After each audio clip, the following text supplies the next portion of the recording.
There is a lot of, well, there's not a lot of agreement on this text. I know we're shocked by that. There's not a lot of agreement on the text. So, some people think this is actually didn't happen, but was an allegory about the Jesus' role with the Roman Empire. I know I had to really squint at that one too, Don.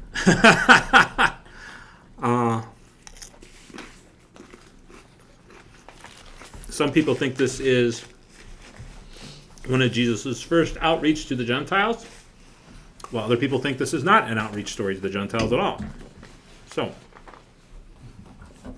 and we have 3 possible sites where this could have happened at. One likely one, the other 2 not so much. But so those are some of the disagreements that we're just looking at on the surface I as we. remembered with my eyes. Good.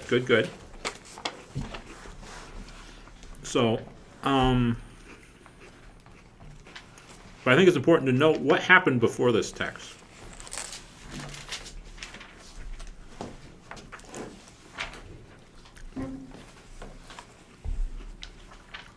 What happened before the text? Jesus calms this storm. Right.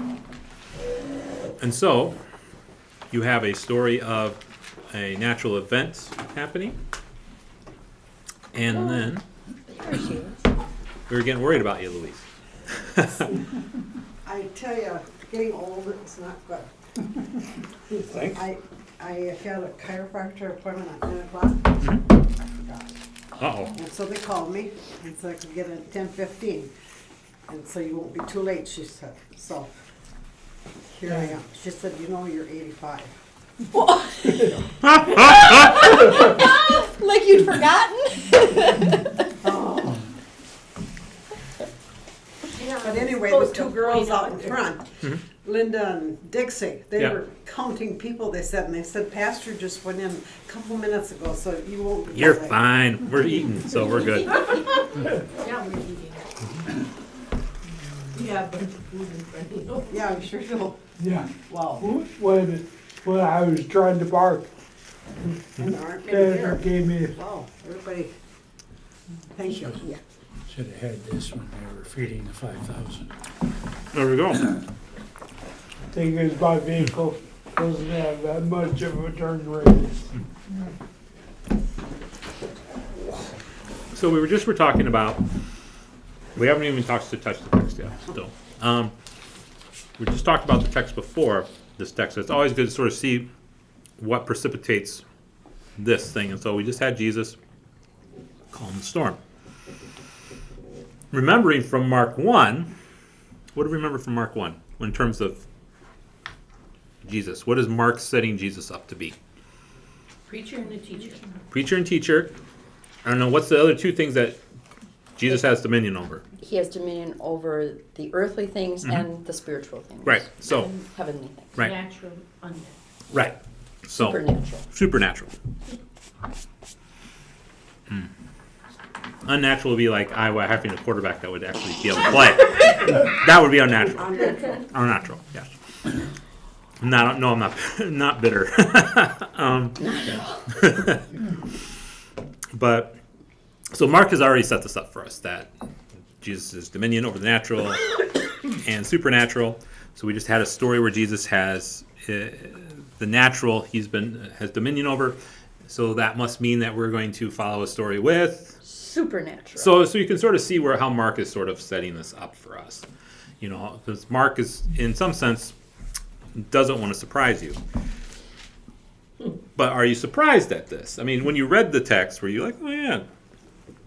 I mean, in some senses, you read the text, you're like, oh yeah, Jesus does do this. But should we be surprised? No, because Mark has already set it up for us. Mark, if we're looking at in terms of story writing, Mark is not a very good author from the perspective that he's already told us what's going to happen, and it happens, and it keeps happening. So then why do people think that this story did not happen? It goes against what Mark is all about. But you could look at some of the stories that Mark wrote and say, are they an allegory? Meaning, is there just basically a deeper meaning? So the part I referenced was because the demon says, I am Legion, you have the people go, well, obviously Legion represents Rome. What's happening to the people of Israel when Mark is writing this? Well, they have to deal with the Romans. And so Jesus is the one who's sort of freeing them from Roman rule.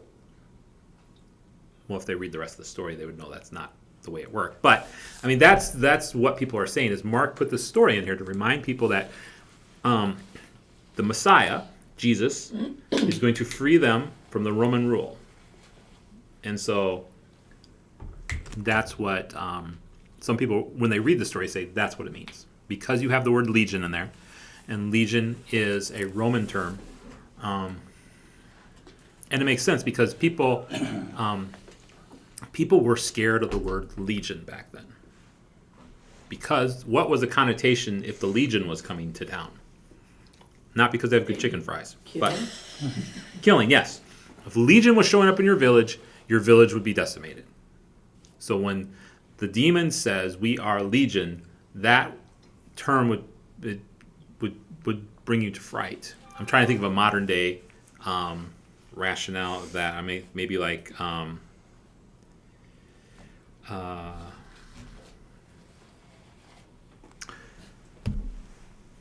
so yeah. When you hear the bomber planes over your town. Right. Almost. Right. Yeah. So I mean, so if you think of a word like that for us nowadays, I was going to say stormtrooper, but people are going to assume that was Star Wars. I was thinking more of like a SS soldier from World War II.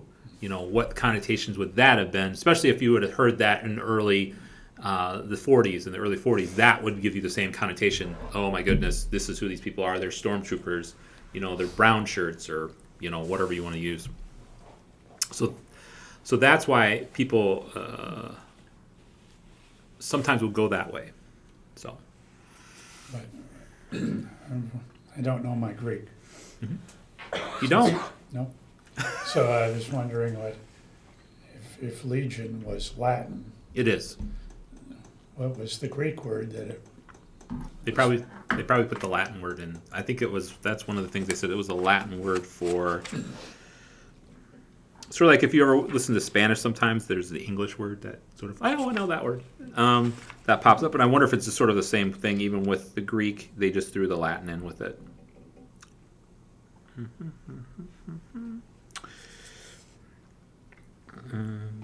Let's see if I can find where. But legion, meaning that It'd be it was verse just 9 if it's by version. many, but because he named it, doesn't that give it more importance? Say that again for me. Legion, meaning many. Right. There was 6,000. Just a whole lot of them. 6,000. Yeah, So. but because he actually named it, Mm-hmm. I always was told that if something was given a name, it had importance. Right.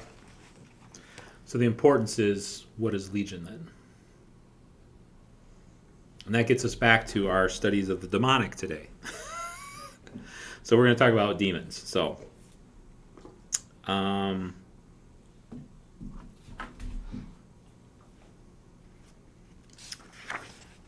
see. I don't see anything about it.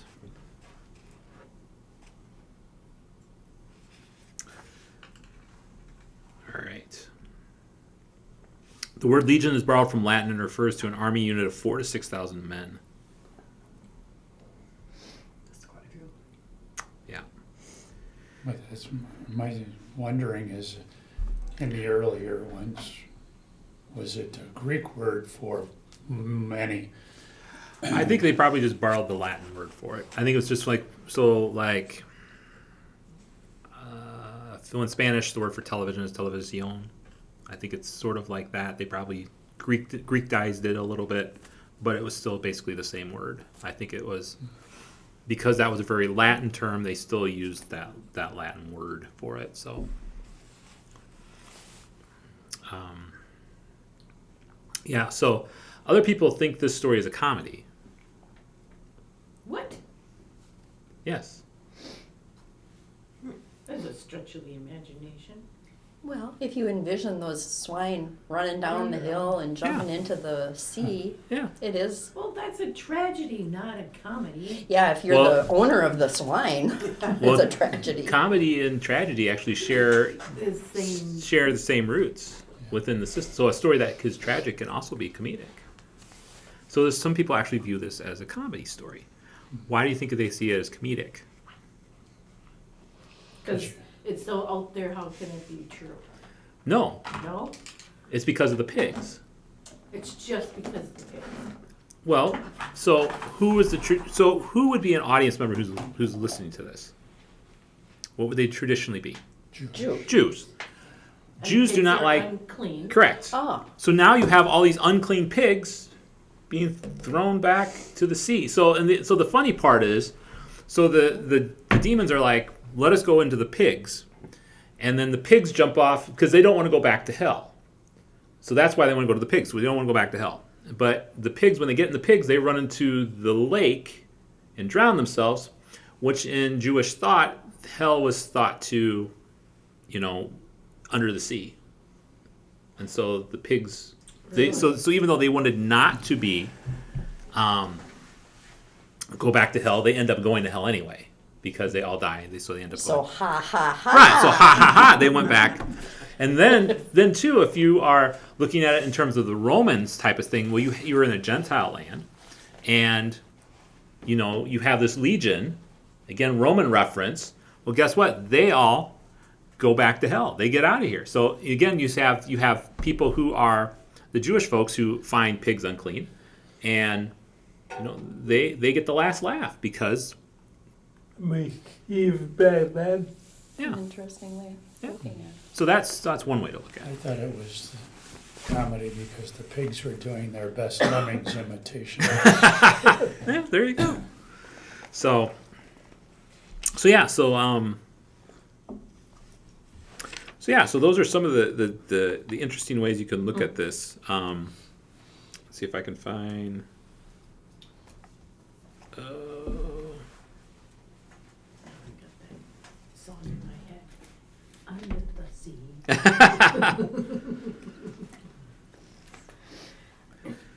All right, so we haven't even touched the text. So let's read through the text because we've gotten some different flavors. So as you read through the text today, you have this in the form of a comedy, you have this in the form of an allegory, you have this in the form of a regular story. So you get to pick as we read through this today. How are you going to perceive the story? Because it's not as straightforward as you thought when you came into Bible study today. So who would like? We'll just do 10 verses for the first part. So 1 through 10. They came to the other side of the sea into the country of the Gerasenes. When he got out of the boat, immediately a man from the tombs with an unclean spirit met him, and he had his dwelling among the tombs. And no one was able to bind him anymore, even with a chain, because he had often been bound with shackles and chains, and the chains had been torn apart by him, and the shackles broken in pieces, and no one was strong enough to subdue him. Constantly, night and day, he was screaming among the tombs and in the mountains, and gashing himself with stones. Seeing Jesus from a distance, he ran up and bowed down before him, and shouting with a loud voice, he said, "What business do we have with each other, Jesus, Son of the Most High God? I implore you by God, do not torment me." For he had been saying to him, "Come out of the man, you unclean spirit." And he was asking him, "What is your name?" And he said to him, "My name is Legion, for we are many." And he began to implore him earnestly not to send them out of the country. And then 11 through 20.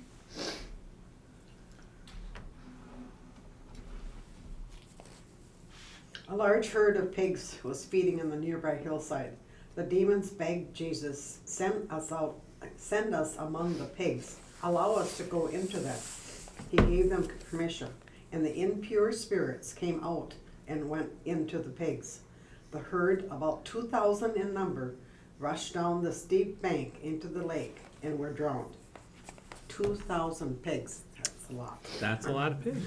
Those tending the pigs ran off and reported this in the town and countryside, and the people went out to see what had happened.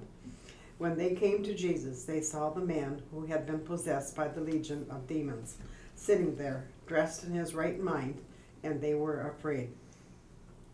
Those who had seen it told the people what had happened to the demon-possessed man and told about the pigs as well. Then the people began to plead with Jesus to leave their region.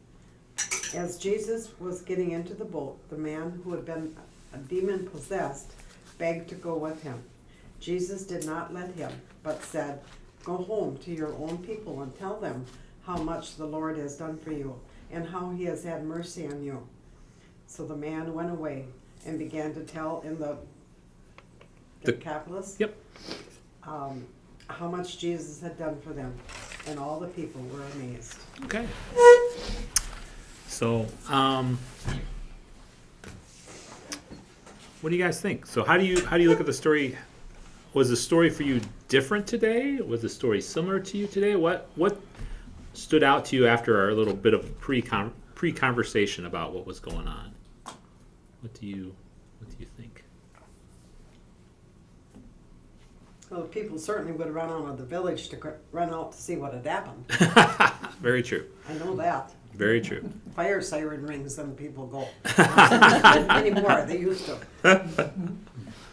Including the Petersons. But I remember as a kid that I was just mad because these pigs all died and I was sorry for the farmer. Yeah. And it's like, well, why didn't Jesus take care of the farmer? That was my whole thing growing up with this story. Okay. Why didn't Jesus take care of the farmer? Because it wasn't the point of the story. Well, but probably. maybe Jesus did take care of the farmer.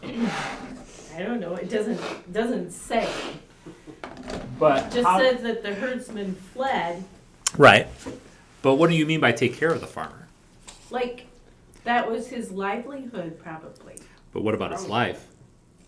Huh? What about his life? Would you be okay ending your livelihood if it saved your life? But we don't know that about the farmer. Do we? We don't. But what if that's how Jesus is saving him? He's saving him by saving his life. Maybe that wasn't supposed to be the farmer's livelihood. You're Is playing the devil's advocate. I've always thought that's why they asked Jesus to leave, because that was probably more pigs around. They didn't want. Their herd endangered also. And then I thought, well, maybe it's because maybe they were wild pigs and boars and there wasn't actually a farmer because they were unclean animals. So maybe they were just all wild and no one really took care of them. So with this, with the description that they went across from the lake, the clue that we get from that is they're supposed to be entering Gentile territory. Gentiles like pork, so that farmer probably would be a Gentile. So That area is not Jewish. but there are Jews who live there, though. Yeah. Well, but why would it be bad to get rid of somebody's livelihood to save their life?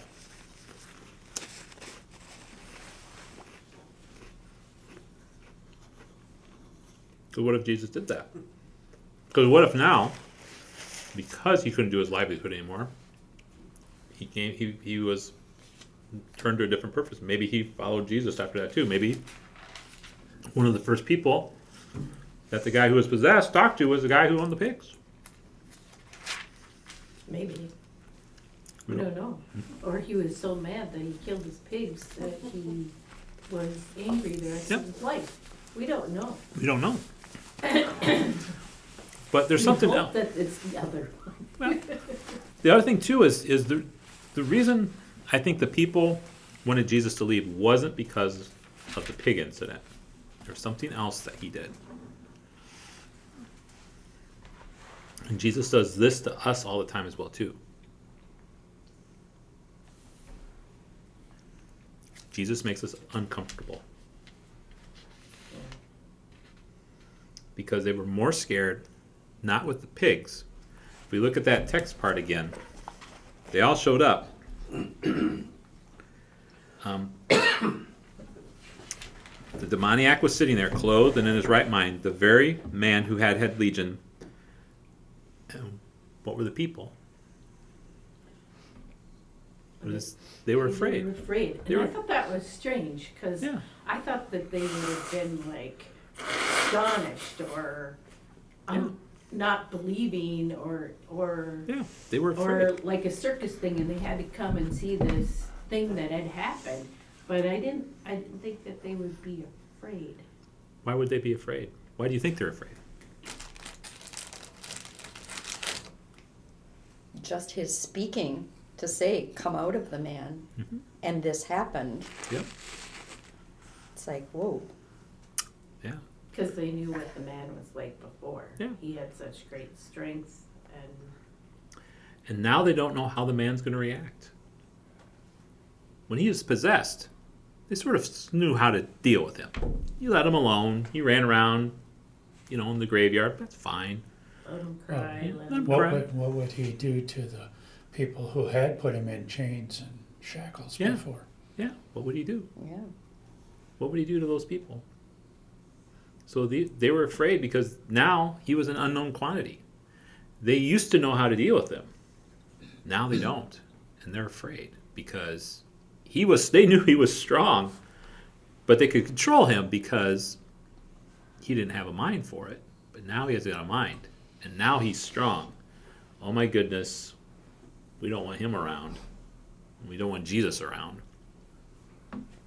So Jesus makes them uncomfortable. And I think that's the reason why they want him gone. And we want Jesus to be gone from time to time too, because Jesus makes us uncomfortable.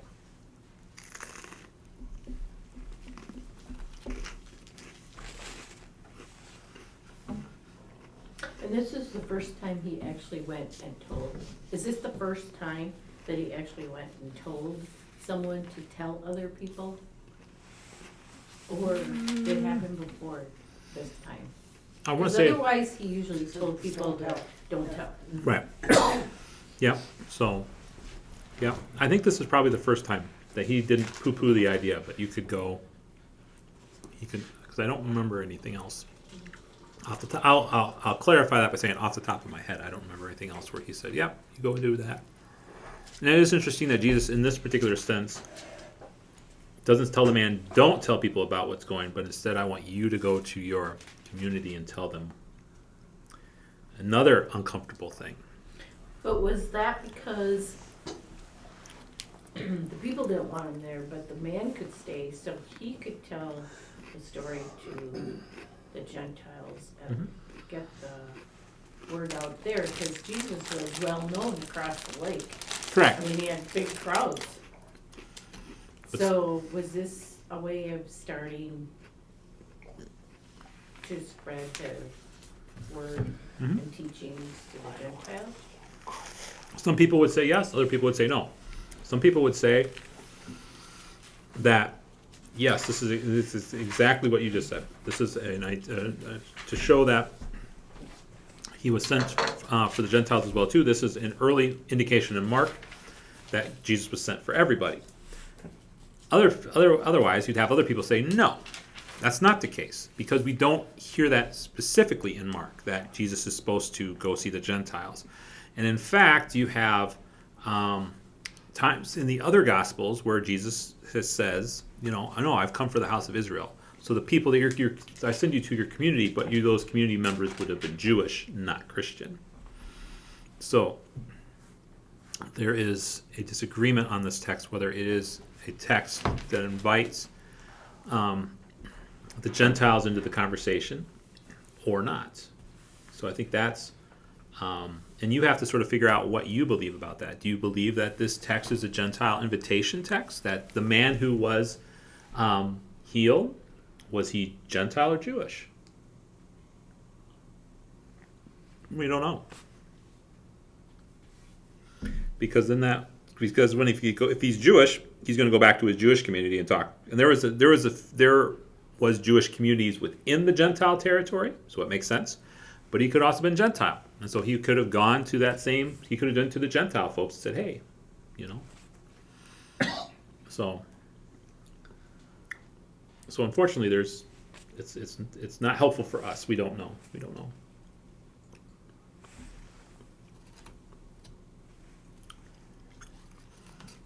And then we have to figure out, how do we talk about demons in this particular context today?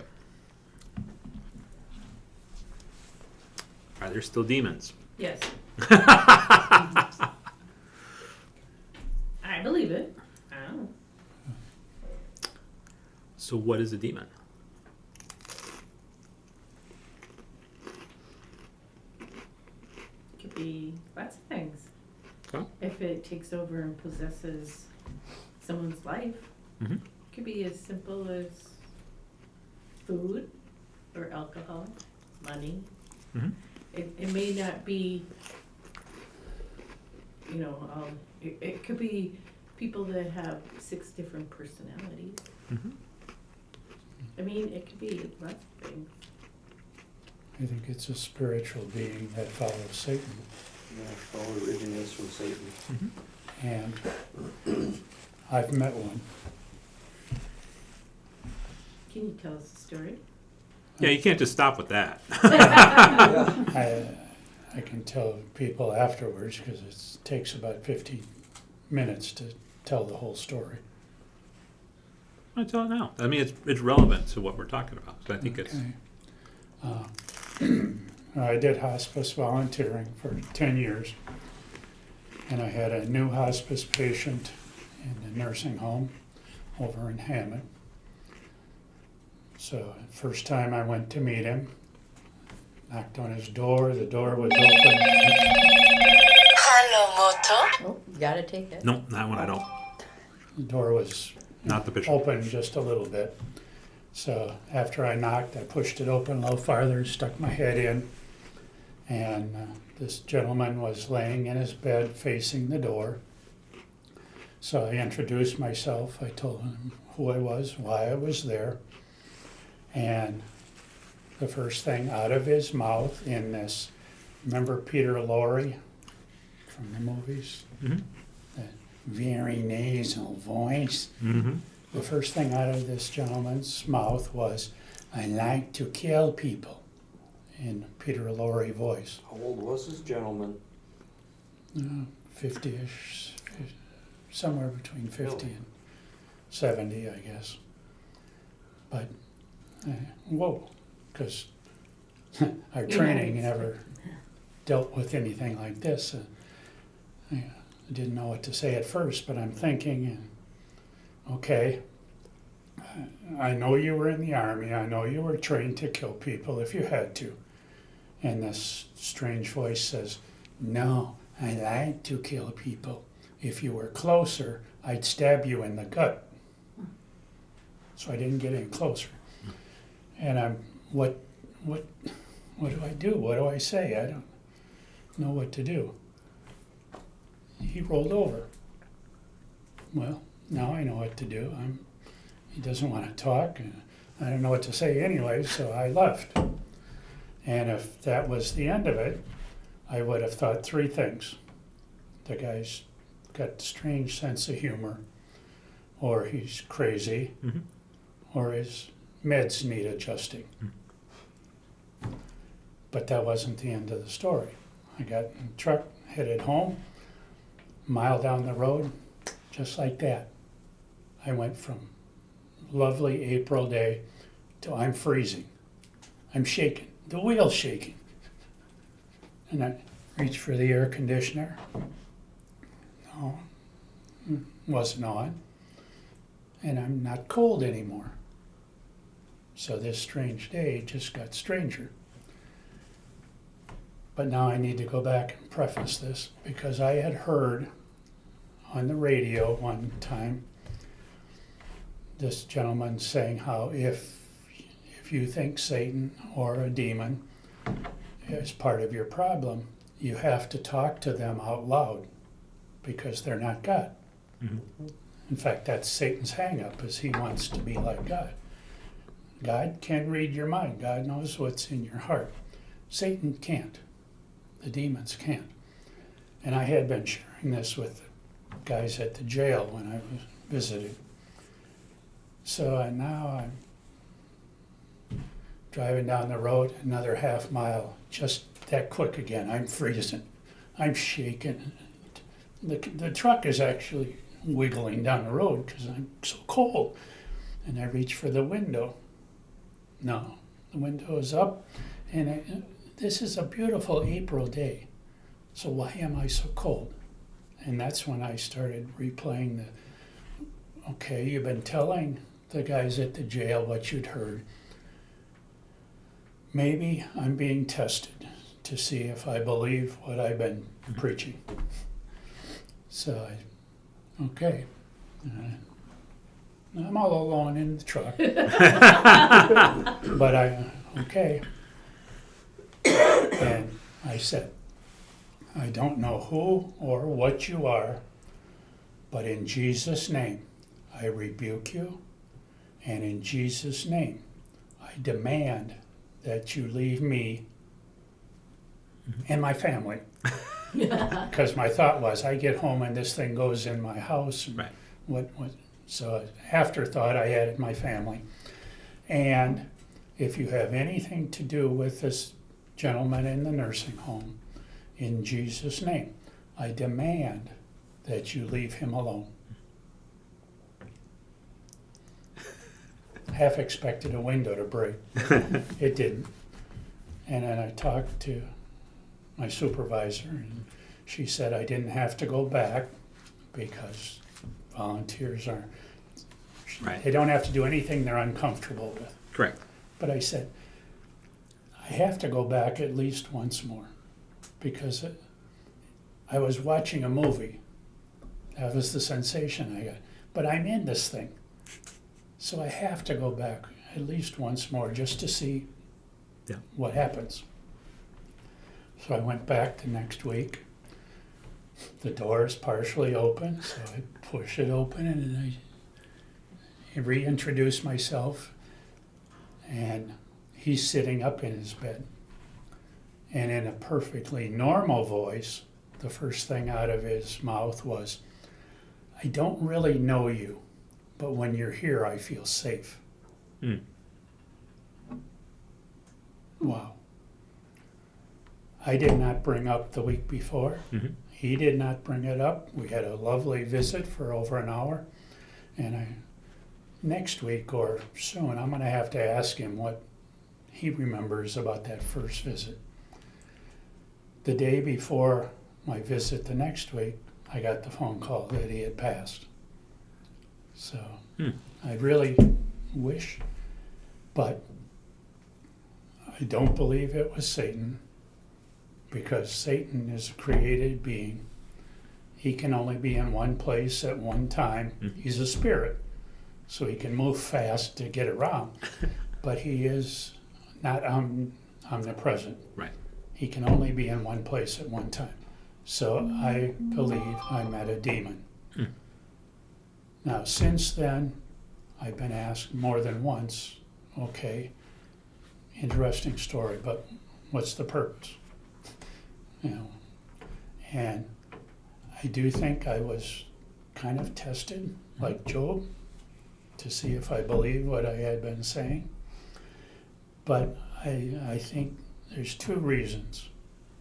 One, for me and anybody else who hears the story, I think it proves this is not fiction. Right. This is true. This is real. Mm-hmm. And the other thing, I mean, the demons are real. Satan is real. God is real. The angels are real. Jesus is most real. But the other thing, I'm not an exorcist. You don't play one on TV? No, the power is in the name of Jesus. Absolutely. Even the demons know who Jesus is. Right. It's the power in the name of Jesus that let me do what I did. But do you think that you were sent to that particular person? Or All I that know reason? about that gentleman is that I was told that in the last week of his life, he was much better in that last week of his life. Than he was before. The nurses told me that he wasn't such a pleasant gentleman and all that stuff. This last week, they found him to be a much better person. Interesting. Do I believe in demons? Yes. Is this story real or just allegory? I think Yeah. it most certainly can be real. Absolutely. There actually is nothing in the Bible that is fiction, correct? Everything in here is real. Depends what you mean by fiction. Well, I mean, like totally made up, you know? Everything. I believe this book to be 100% accurate. Right. Everything in it. Everything. So there is some You stuff have to that if you're a Christian. well, there's stuff in there that can be seen as allegory, and I don't know if, Yeah. if you take that as being so. Like I said, if we look at the big one, Revelation. So how do you perceive that? Yeah. I don't see that as a work of fiction. I see that No. as a work of allegory. Yeah. That's my belief is that it is 100% God inspired. Yep. Yes. So whether it's a metaphor or an allegory Right. or a Yeah. true story, Right. it is all God Yes. inspired. Yes. Yep. So I think it's just what your definition of that is, and so I think it's always good to define that when you talk to other people, because some people's idea is, well, it's not fiction, but that means everything is it can't be an allegory, or it's got to be exactly word for word. And is it that, or is there parts in the Bible that are used as allegory? Is there parts that are used as metaphor? Is there parts that, well, even Jesus asked us to, like last week, what's the deeper meaning behind the text? And I think that's what we get invited to all the time when we open up our text. What is the deeper meaning behind this particular text? That was a good story, though. Yeah. I was talking to Sarah here before, but even you go back to sin, everything, all sin, it comes from Satan, everything. And like I told Sarah, I never really thought of it, but my oldest son's a cop. But if it wasn't for sin, he wouldn't have a job. Right. You wouldn't have jails. You wouldn't have attorneys. You wouldn't Right. have all this stuff. Right. All this is from Satan. Were we just talking about that earlier with the pig farmer? They wouldn't have a livelihood. Would you rather save their life or save their livelihood? Yeah. I think people would rather save their livelihood than their life. Yeah. Because that's, to them, their Because livelihood, that's what they know. that's what they know. And that's again, we get back to that discomfort. What is Jesus is causing us discomfort? And that's not a bad thing, because Jesus pokes us from time to time. And it's like, okay, I'm going to have you try something different. And we can either say, don't poke me, or we can say, okay, well, what does this next thing look like? So, Yeah. That's very true. so what else do you want to talk about this particular text? What else sort of, some people see this as the foreshadowing of the resurrection in this text, with the man being in the graveyard, and so walking around the graveyard. I And some think that's the only place he had to go to live. right, and well, the other thing with him being in the graveyard, he is unclean. Being in the graveyard makes him unclean, according to the Jewish rite. This is the first time, and I don't know how many times I've read it, but it's the first time that I finally registered in my mind that this graveyard is a bunch of caves. Right, It's not, right. It's not like going to the Baldwin Cemetery and walking around. No. no, it's an area of caves. Yep. He's living in one of them, Yep. because that's how they 'Cause bury that's where they buried him. a lot of people, Is or it- most people, because of the way the ground was. Is it just me and Rosina were talking about this? Mom and Dad being buried there. It's a very comforting place to be Oh, yeah. as you get older. Anybody else feel like that? At the cemetery? Yeah. Yeah. It is. Just Yeah, it is. I find it very comforting. When I was younger, I did not think that, but now I do. yeah, it's a good place to be at from time to time. Just the amount of history that has there, and you could reflect on people's lives. So Yeah, there's a sense of peace there. yeah, For me, there is, anyways. So you have this sense of resurrection storytelling as in this as well too. So you could look at this story as a foreshadowing of Jesus' own resurrection. So you could look at the story that way as well too. But what about this story really changes the way that you live your life today? Because at the end of the day, that's why we read the Bible. So what about this was sort of an eye-opening lesson for you today? When you look like, oh yeah, I really should do the X, Y, or Z. So what do you guys think? Should eat less pork. Eat less pork? Could be. Seriously, how biblical is that? What? I mean, yeah, we're not supposed to eat pork.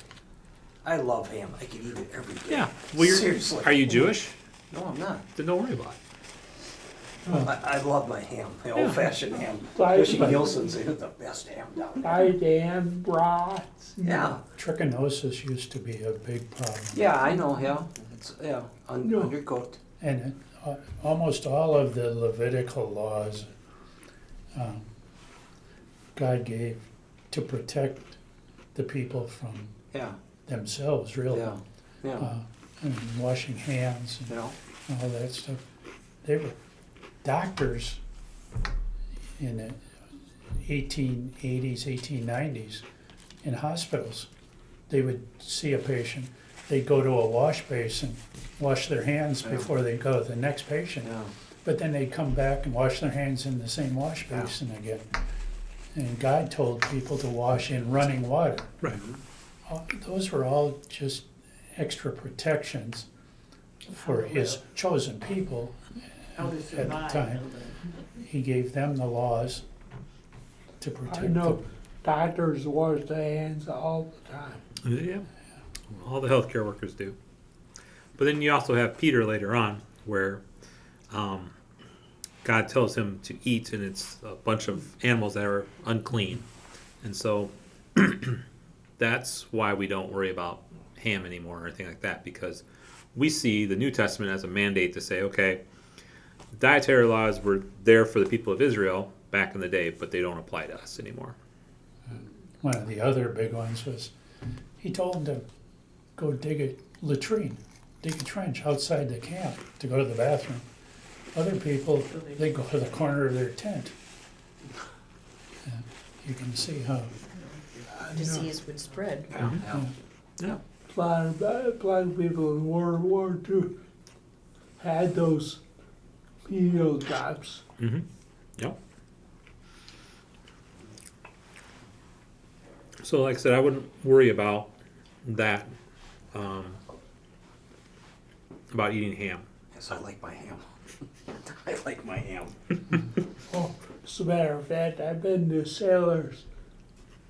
I forget where it's at. But I buy a hog. Yeah. There you go. Elmwood, yep.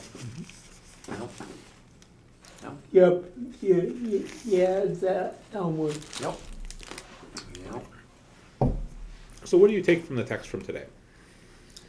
I would be like the townspeople coming out to see what happened. Mhm. And then I probably would be afraid too, because what is this new man that's sitting there and I don't understand any of it? So So, how do you deal with where your do I discomfort? go from there? Where do you? Well, the question is, how do you deal with your discomfort? Because this text is very much about discomfort. If you want to know the reason, Knowledge. well, knowledge. Education. Somewhat. Yes. So the question I have for you then, if it's about knowledge and Louise, help me out. that type of stuff, is it good for people to be able to eat every day? Yes or no? Is it good Of for course people it to is. eat? I say Okay. yes. All right, then why don't we do that? We have a system right now in our country where we don't have the ability for anybody to go get something to eat. There's people in our country that go hungry every night. Is a roof a good thing to have over top of your head? Yes. Then why doesn't everybody have a roof over their head? We are allowing people not to be able to eat. We are allowing people not to have a roof over their head, and we all think that's okay. We do, because we allow the system in place to say, okay, that's fine. Yep, we'll, When two candidates spend $72 million Yeah, yeah. in I heard- campaigning in Iowa. well, I heard that too. It's just, because the money's there. Think of how many tiny homes you could have built for $72 million. Think of how many food shelves you can have. and As food shelves. said to Kevin last night, I said, and what do they have to show for it? Yeah. You know? Yeah. So Jesus makes us uncomfortable because we see that other person, and now Jesus allows us to see the humanity in the other person. So this story reminds us that God really shows us who we really are. And I would argue the demons aren't actually gone from this text, because the demons are the ones that are telling the people, have Jesus go away. We can't have you change. We need you to flee. Have Jesus get out of here. You could almost take that from the fact that the legion is, your figure was 4,000 to 6,000 would be a legion. And doesn't it tell us 2,000 about 2,000 of them were drawn? You could take that away. Yeah. You could say the demons have landed in the rest Unless of the they people. all, unless they congregated in one pig, but more than one. But Right. but that is something to think about too. Yeah. Well, somewhere I read though that the demons were trying to destroy a human, which is God's creation. Mm-hmm.